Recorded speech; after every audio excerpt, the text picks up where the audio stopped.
Hey class, welcome back. We are going to talk about flow of control in a program. You've actually seen this before in the paycheck assignment that we talked about last module. When we were trying to decide if we need to calculate the overtime pay for a worker, we actually check the number of hours that that person has worked. If it's less than or equal to 40, then you don't have to calculate the overtime pay.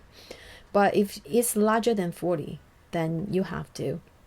And so we use the if else statement to using the keyword if, parentheses.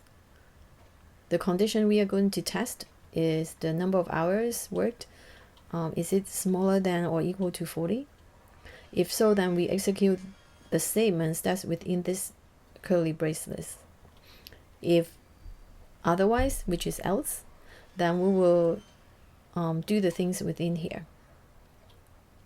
Note that the else statement is not always necessary. If you only need the if, that's what you would put in there without the else part of it. Let's go back to the pseudocode. So I just want to show you clearly that this is how a if else statement, the syntax will look like. If, parentheses, condition, curly bracelet, else, curly bracelet. So I'm going to show you other kinds of flow of control, which will also use pseudocode. But first of all, let's think about the conditions. So we used, in this example, the smaller than or equal to decide if we need to calculate the overtime pay or not.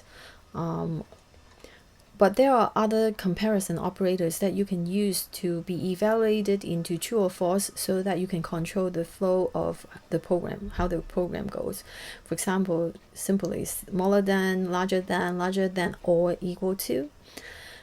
Want you to pay attention to the equal to.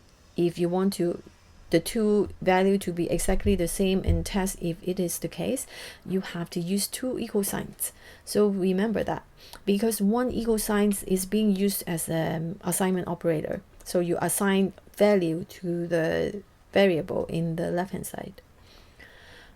So remember, when you try to see if x is equals to y, x equal y, it will evaluate into false in this case because 3 is not equals to 2. But they are not equal. So when you ask if x is not equal to y, it will tell you, yeah, it's true, it's not equal. So this comparison is being put in the condition part of the code.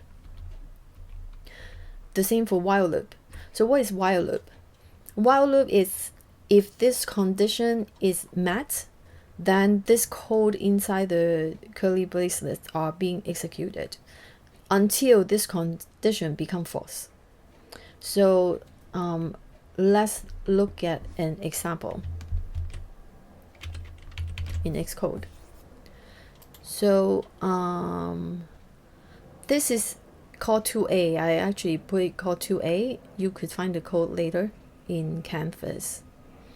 So what it does, let's run it. So it asked me to enter 6 integers separated by spaces. So I will enter 1, 3, 3, 3, 3, 3. Okay, it gives me an average of 2.66667, which I know is true. I calculated it. So what it does is accept 6 integer inputs being separated by space, and then print out the average.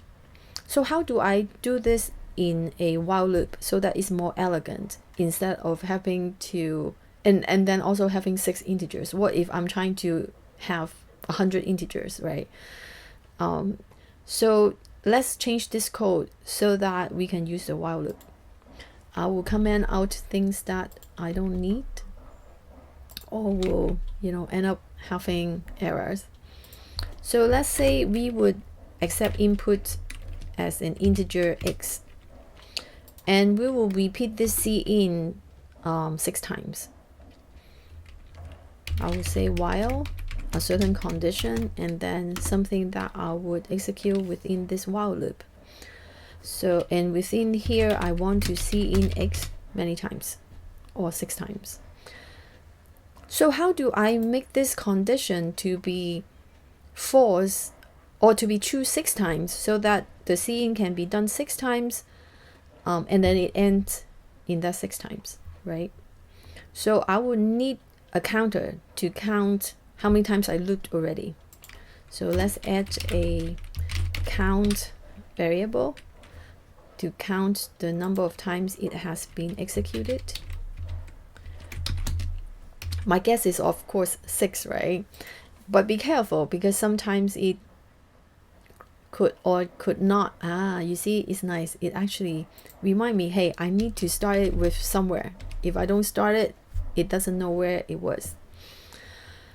So while count is equal to 0, it will go in and read the x once, and then, hey, but then what about next time? If it continue to be 0, it doesn't work. So I need to update the count. Count equals to count plus 1. Now the count next time it will update to 2, update to 3, and then you can see that until it became 5, then it will actually stop. And if it's not clear, you can always test it to see how many integer it can input, right? So, however, we have not calculated the average yet. So how do we calculate the average? Now we are able to get the x in here, but we haven't really add up the numbers. See, we have to add up all the integers, all the 6 integers, and then divide by 6.0 to get to the number that we want. So let's also add a sum and initialize it and calculate the sum within this loop. So every time we get a number x, we add it to the sum. So it is just basically equal to this statement where you are adding a, b, c, d, e, f, and this became the sum, right? So at the end of looping 6 times, the sum will equal to the sum of the 6 numbers, and then you would divide by 6.0, so that is a double. So now that's what we are going to do. Average equals to sum divided by 6.0. Why 6.0? Remember, if we divide an integer by an integer, it will give us only the whole number and not a number with decimal points. And most likely, for example here, right, we need the 2.66667. So now if the average is calculated and then print out the average, let's test the program to see it works.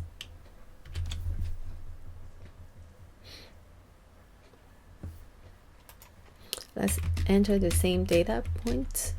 So there's 6 integers and it calculated correctly. So and I think I should call this 2b. Yeah. So let's save it. One thing I do want to mention is that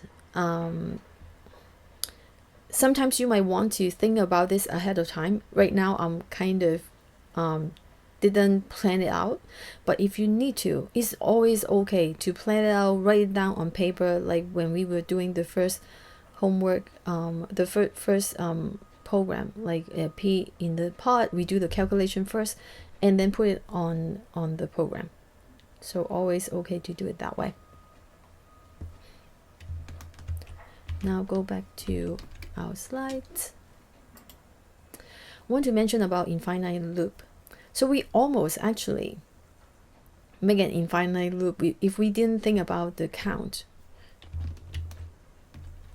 So in here, if we didn't update the count using this statement, we would not have been going away from this loop. For example, if we comment it out, counts always 0. So every single time it loop, it always will be evaluated as true in here, and so it will keep waiting for more numbers to come in. We can try it and see what happens.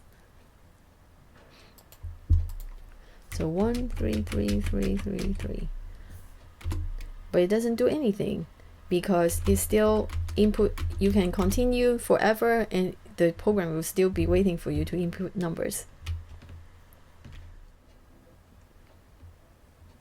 Now let's talk about the do while loop. So the difference of while loop and do while loop is do while always execute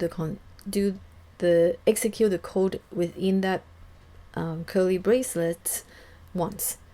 That's the only difference. So let's try to do it in our program as well. Let's put this count back so that it's not infinite anymore. And then we just want to change to use do while. So we put the do in front and then the while at the end, and then put a semicolon. So think about how this is going to be executed. It do it once and say cin, and you add the sum up with x, and then the count will go up 1, and so now when it arrives in the while statement, it's already 1. Yes, and then it would do it again, and so on. So sometimes it's actually hard to see how many times it will execute, and so I personally will be very careful when I use do while. Usually if it's possible, I would just stay with while because it's easier to understand. But sometimes there are cases that you want to do it once no matter what, and then you want to change then how many times it will loop. But I would tell you right now that this actually will be okay. It's still it will loop 6 times, but depends on how you write this do while loop, because there's other ways, right? So it seems like it's actually still working. It's reading that 6 numbers and spew out the average correctly. Just a reminder to be careful, because later on maybe I will do a demo again using there's a different operator to make this code a little bit like one less line, and some, or I actually do it too myself, so we can talk about it later. Let's go back. So that is a 2C. Now how are you able to then read and compute the average of a known number of integers? So think about it. If I wouldn't say, hey, you need to input 6 integers and I want to calculate the average. If I say, hey, just enter any numbers and I will calculate it for you, how would you do it? One way to do it is to ask the user, hey, how many numbers are you going to want to input first? That's actually one possibility.